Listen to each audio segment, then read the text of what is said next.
జమిలి ఎన్నికల నిర్ణయంపై సీఎం రేవంత్ రెడ్డి ఘాటుగా రియాక్ట్ అయ్యారు. బీజేపీ నేతలు జమిలి ఎన్నికల ముసుగులో దేశాన్ని కబలించాలని చూస్తున్నారని మండిపడ్డారు ఆయన. అయితే జమిలి ఎన్నికలకు వ్యతిరేకంగా అందరం పోరాడాలి అని పిలుపునిచ్చారు. బీజేపీకి బుద్ధి చెప్పాల్సిన సమయం ఆసన్నమైందన్నారు.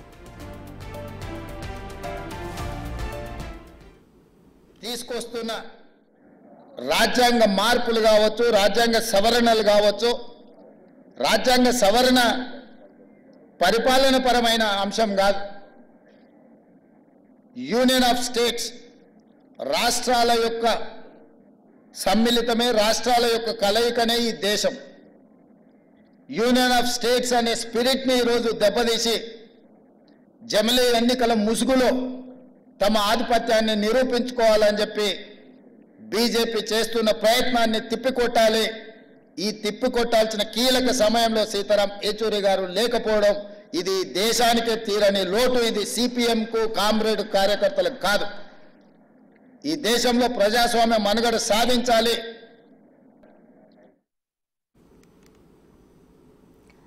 జమిలి ఎన్నికల నిర్ణయంపై సీఎం రేవంత్ రెడ్డి ఘాటుగా రియాక్ట్ అయ్యారు. ఇదే అంశానికి సంబంధించి మరిన్ని అప్డేట్స్ మా డిప్యూటీ బ్యూరో చీఫ్ సాదిక్ అందిస్తారు. సాదిక్, ప్రస్తుతం చూస్తున్నాము రేవంత్ రెడ్డి చేసిన వ్యాఖ్యలు జమిలి ఎన్నికలకు సంబంధించి మీ దగ్గర ఉన్న అప్డేట్స్ ఏంటి? మోనిషా, జమిలి ఎన్నికల ముసుగులో దేశాన్ని ఆధిపత్యం చెలాయించాలని బీజేపీ కుట్ర చేస్తుందని ముఖ్యమంత్రి రేవంత్ రెడ్డి తీవ్ర స్థాయిలో ఆగ్రహం వ్యక్తం చేయడం జరిగింది.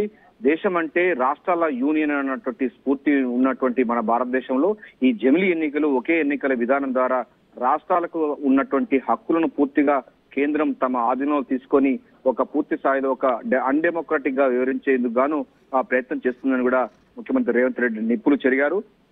అంతేకాకుండా జమిలి ఎన్నికల సందర్భంగా దేశంలో కబలించాలని కూడా చూస్తున్నారు. రాష్ట్రాలకు ఇప్పటికే చాలా మట్టుకు రాష్ట్రాలకు సంబంధించిన హక్కులను అదించి వేస్తున్నటువంటి కేంద్రం రాష్ట్రానికి రావాల్సిన నిధులు కానీ లేకపోతే హక్కులు కానీ వారికి కావాల్సినటువంటి పన్నుల్లో వాటలో తీవ్రమైనటువంటి కోతలు విధిస్తూ రాష్ట్రాలను తమ గుప్పిట్లో పెట్టుకుందని కూడా ఆగ్రహం వ్యక్తం చేస్తా ఉన్నారు. సో జమిలి ఎన్నికల ముసుగులో దేశాన్ని కబలించేందుకు బీజేపీ మతోన్మాద సంబంధించినటువంటి వాళ్ళు తీవ్ర ప్రయత్నం చేస్తున్నారు. ఇటువంటి టైంలో వామపక్ష పార్టీలు, వామపక్ష ఉద్యమకారులందరూ కూడా కలిసి రావాల్సిన అవసరం ఎంతైనా ఉందని కూడా ముఖ్యమంత్రి రేవంత్ రెడ్డి పిలుపునివ్వడం జరిగింది.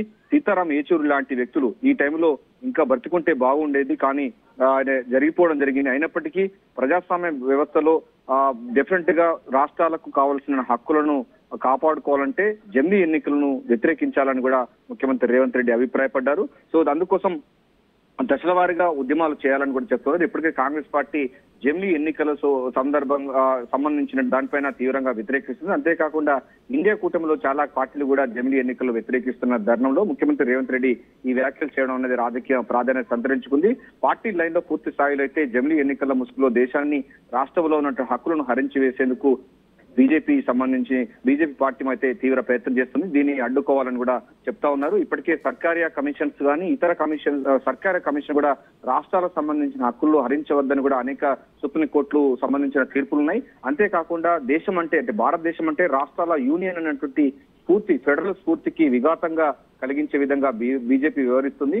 దీన్ని అడ్డుకట్ట వేయాల్సిన అవసరం ఎంతైనా ఉందని కూడా ముఖ్యమంత్రి రేవంత్ రెడ్డి అభిప్రాయపడుతున్నారు. సో ఏఐసీసీ సంబంధించినటువంటి అగ్రనేతలు సైతం ఈ యొక్క జమిలి ఎన్నికల విధానం బీజేపీ ప్రవేశపెట్టినటువంటి ఏక ఎన్నికల విధానాన్ని తీవ్రంగా వ్యతిరేకిస్తున్నారు.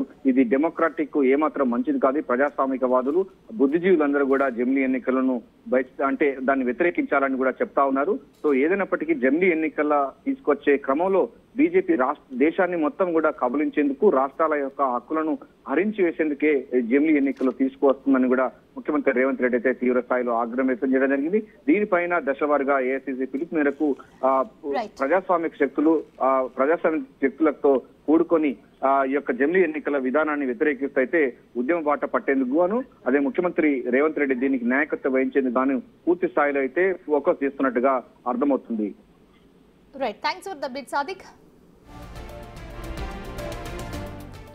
ప్రధాని నరేంద్ర మోదీపై సీఎం రేవంత్ విమర్శలు గుప్పించారు. కాంగ్రెస్ జాతీయ నేత రాహుల్ గాంధీపై బీజేపీ కేంద్ర మంత్రి తీవ్ర వ్యాఖ్యలు చేసినా ప్రధాని ఖండించకపోవడం బీజేపీ ఫాసిస్టు విధానానికి నిదర్శనమన్నారు ఆయన. ప్రధాన ప్రతిపక్ష నాయకుడు రాహుల్ గాంధీ గారి మీద వాడిన పదజాలం నరేంద్ర మోడీ గారు ఖండించకపోవడము ఆ మంత్రి గారి మీద చర్యలు తీసుకోకపోవడం అనేది బీజేపీ యొక్క ఫ్యాసిస్ట్ విధానాలు ఈరోజు కళ్ళకు కనిపించినట్టుగా మనకు ఉన్నాయి. ప్రధాన ప్రతిపక్ష నాయకుడి మీద వ్యాఖ్యానించే ముందు కేంద్ర మంత్రివర్గంలో ఎవరో సామాన్య కార్యకర్త లేకపోతే వీధి రౌడీనో అలాంటి మాటలు మాట్లాడినట్టే వేరు. నరేంద్ర మోడీ గారి మంత్రివర్గంలో ఉన్న మంత్రి ఇట్లాంటి భాష ఇట్లాంటి ఆలోచన విధానంతో మాట్లాడడము ఇది ప్రజాస్వామ్య స్ఫూర్తికి మంచిది కాదు. ఒక కేంద్ర